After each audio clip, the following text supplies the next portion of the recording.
한나라의 백성인 하백 여러분, 하백의 성경 아카데미에 오신 것을 환영합니다. 이 시간은 성경신학 12강 시간입니다. 이 시간에는 성경신학은 모형론을 어떻게 접근해야 하는가에 대해서 앤드류 나셀리 교수의 이야기를 함께 들어보겠습니다.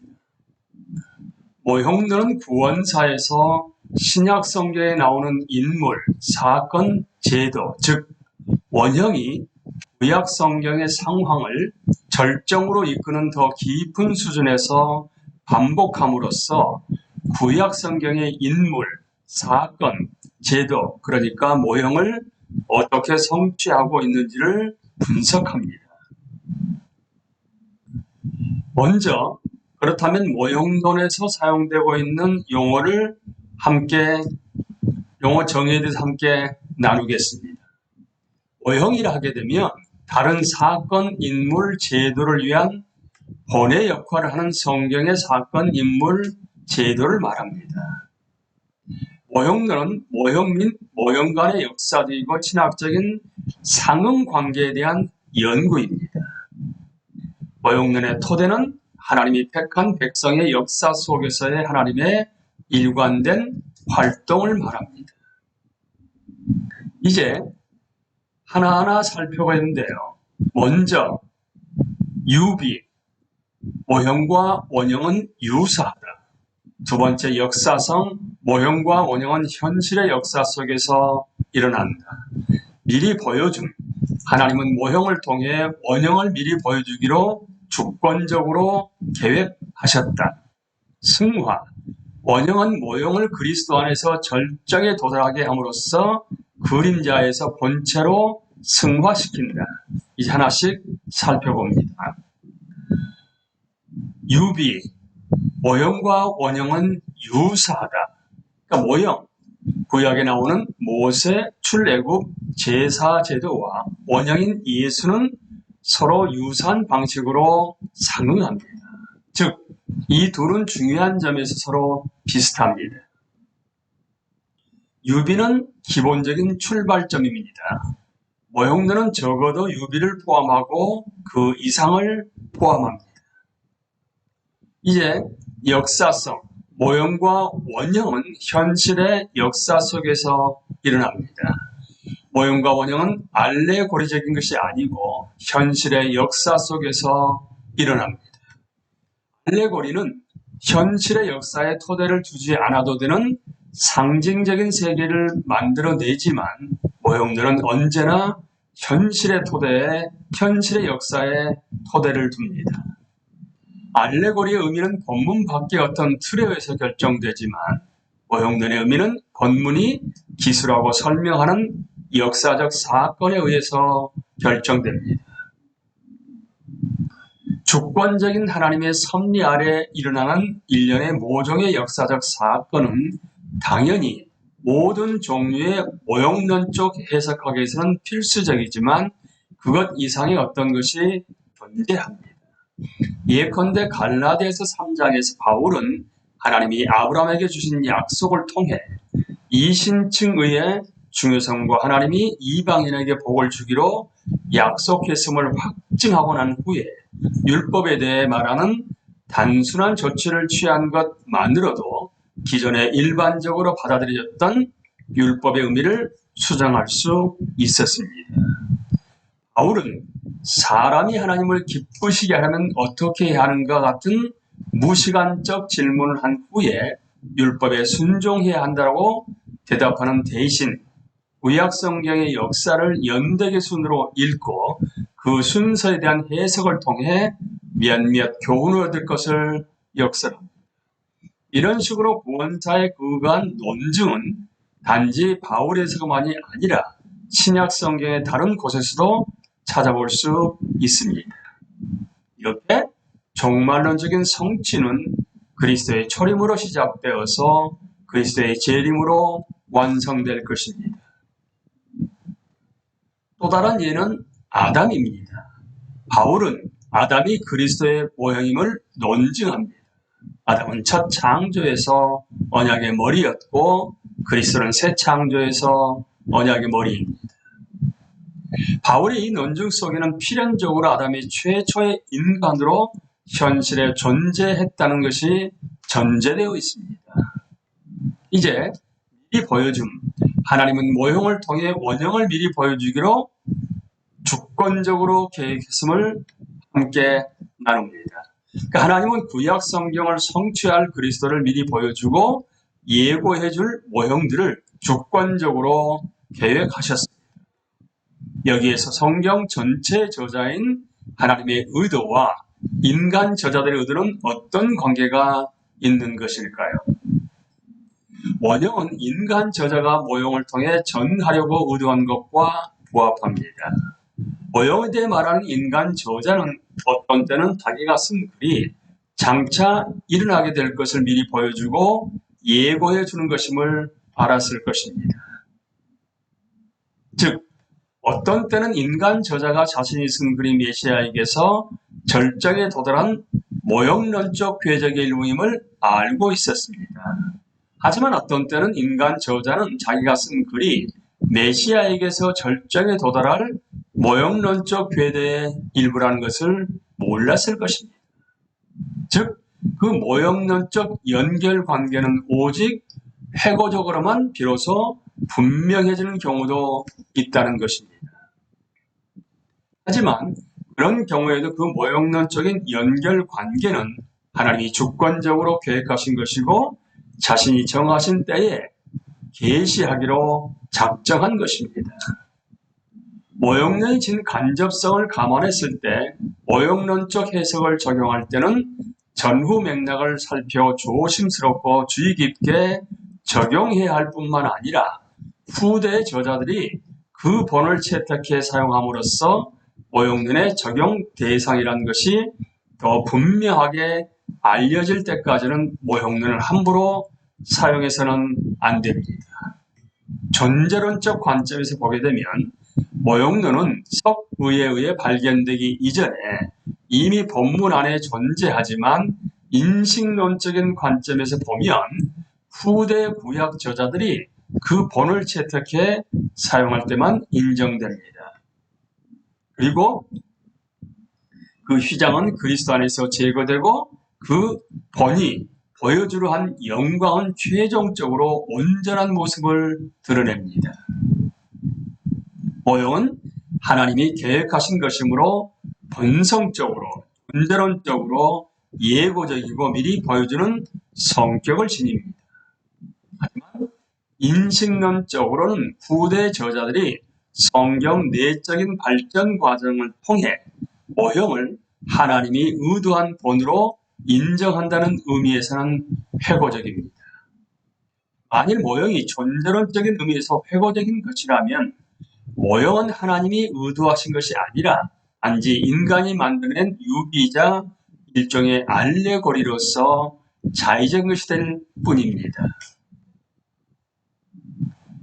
회고적인 모형론의 이해는 바울이 로마서 11장 34절 35절에서 이사야서와 욥기를 사용한 것에서 볼 수가 있습니다.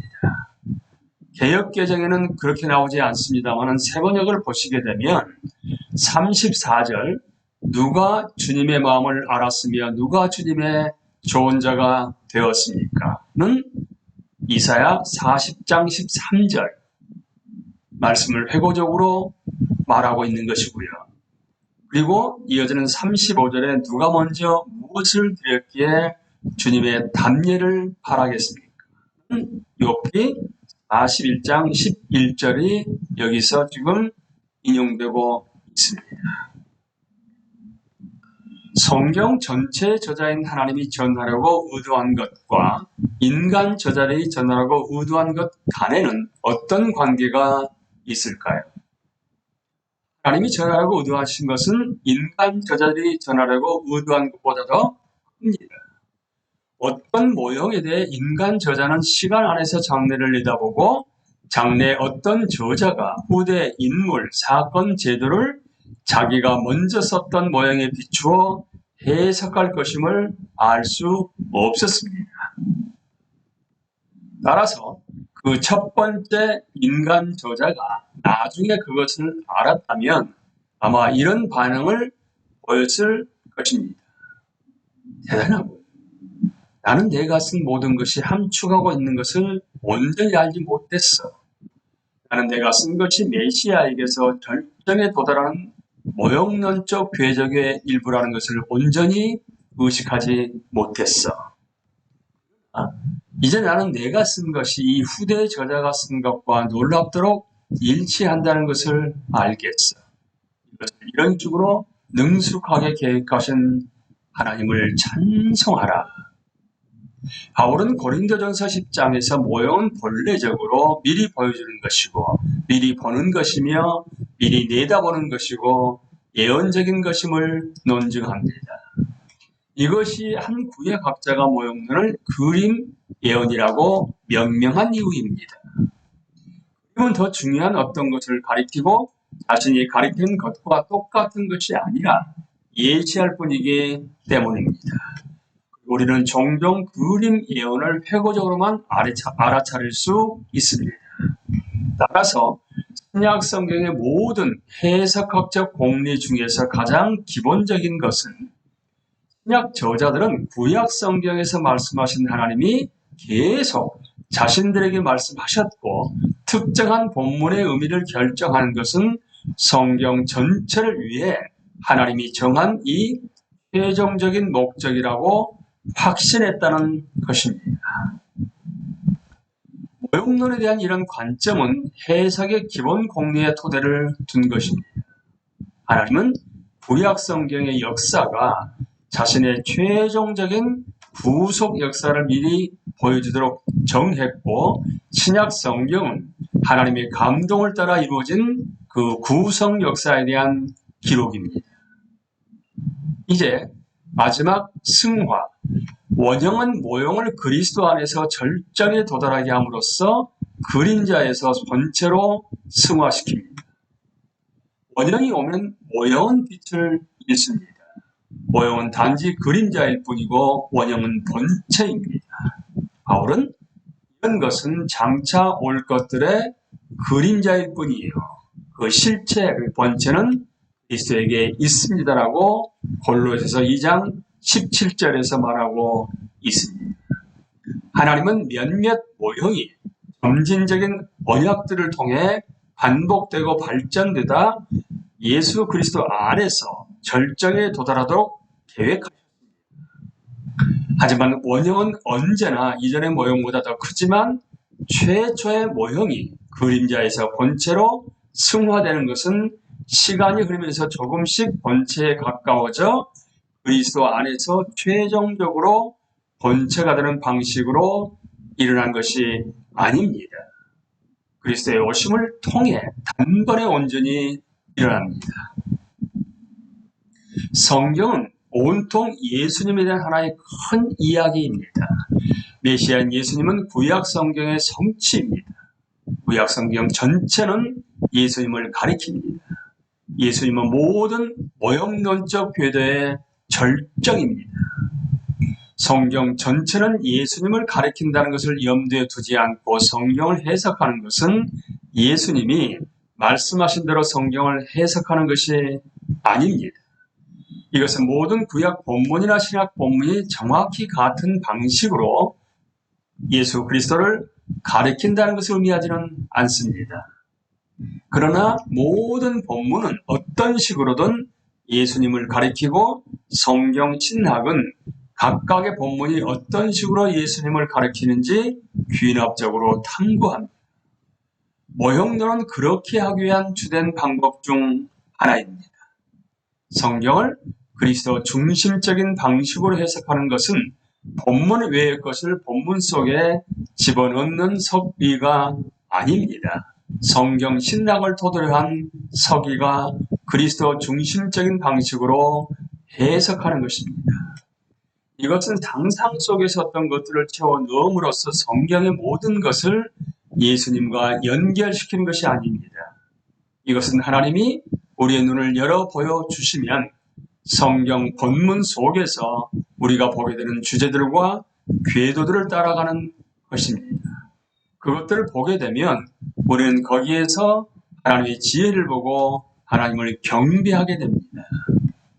성경의 저자들은 모형론의 궤도가 지닌 모든 의미를 다 알지 못한 가운데 모형론에 기여했을 뿐만 아니라 뿐이지만 하나님은 바로 그 인간 저자들을 사용해서 성경 전체 영감을 불어 넣었습니다. 그래서 최종적으로 완성된 성경 전체는 눈부실 정도로 서로 잘 들어맞습니다. 우리는 신약 저자들이 구약 성경을 해석한 것과 같은 방식으로 성경을 해석해야 합니다. 신약 저자들은 하나님의 감동을 따라 쓴 것이므로 구약 성경을 마음 내키는 대로 해석한 것이 아닙니다. 그들은 성경의 모든 부분을 성경 전체에 비추어 해석하려면 어떻게 해야 하는지에 대해 본을 보여줍니다. 어떤 사람은 오직 신약 성경이 특정 인물이나 사건이나 제도를 구체적으로 모형이라고 지칭하는 경우에만 우리는 그것이 모형임을 알 수 있다고 주장합니다. 우리가 성경을 해석하는 즐거움 중 하나는 신약 저자들의 모범을 따라 책임 있는 태도로 모형론적인 연결 관계를 추적하는 것입니다. 즉, 노아의 대홍수, 땅, 요셉 같은 모형들입니다. 모형론은 성경을 해석하기 위해 허구적으로 고안하는 것이 기법이 아니고요. 각 성경 본문의 의미를 성경 전체에 비추어 이끌어낸 결과물일 뿐입니다. 모형론은 1차적으로 성경에서 시기적으로 앞선 부분의 의미를 시기적으로 후대 본문에 비추어 해석하고 분명히 하는 것이라는 점에서 정경이라는 틀 안에서 맥락에 의거하여 행한 석이라고 부를 수 있습니다. 우리는 특정 본문을 단지 성경의 한 책 안에서 전후 맥락에 비추어서만 해석하기보다는 더 넓은 정경이라는 맥락에 비추어 그 본문을 해석하는 것일 뿐입니다. 오늘날 우리는 구약 기자나 신약 기자와는 달리 우리의 모형론적 해석을 하나님의 감동을 따른 확실한 것이 되게 할 수는 없지만 성경 저자들이 수백 년의 거룩한 역사 전체에 걸쳐 사용한 방법을 우리가 사용하고 있다는 것은 모형론이 오늘날 모든 성도가 사용할 수 있는 방법론이라는 것을 강력하게 시사해 줍니다. 이 요약합니다. 모형론은 적어도 4가지 요소를 포함하고 있습니다. 그러니까 4가지는 유비, 역사성, 미리 보여줌, 승화입니다. 하나님은 예수님을 미리 보여주시기 위해서 모형을 계획하셨습니다. 이제 우리가 모형론을 배우셨다 하게 되면 구약 성경을 해석할 때 이 모형론에 입각해서 우리가 오실 예수 그리스도를 어떻게 모형으로 보여주는가를 보다 확실히 알게 됨으로 말미암아 여러분이나 저나 예수 그리스도의 제자요 그리스도인으로서 예수님을 보다 인격적으로 풍성하게 알고 스승인 예수님을 잘 알고 더 닮아가게 됨으로 말미암아 하나님을 기쁘시게 할 수 있는 여러분과 제가 될 수 있게 되기를 예수님의 이름으로 기도합니다. 감사합니다.